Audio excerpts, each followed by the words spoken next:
And again, one of the television correspondents at this news conference in which the president is there on an unannounced visit, part of a ceremonial signing of the agreement, and you see it there, one right after the other.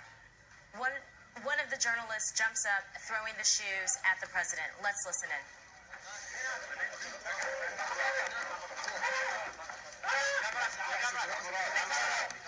An anti-nuclear protester is in custody following a dramatic incident with former President Ronald Reagan.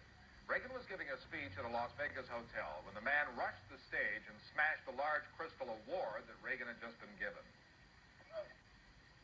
But I believe the communications business has a key role in strengthening. Excuse me, President Reagan. President Reagan. There's a nuclear test going on at Tuesday tomorrow. The former president was hit by the flying glass, but he was not hurt. The Secret Service has identified the man as Richard Springer.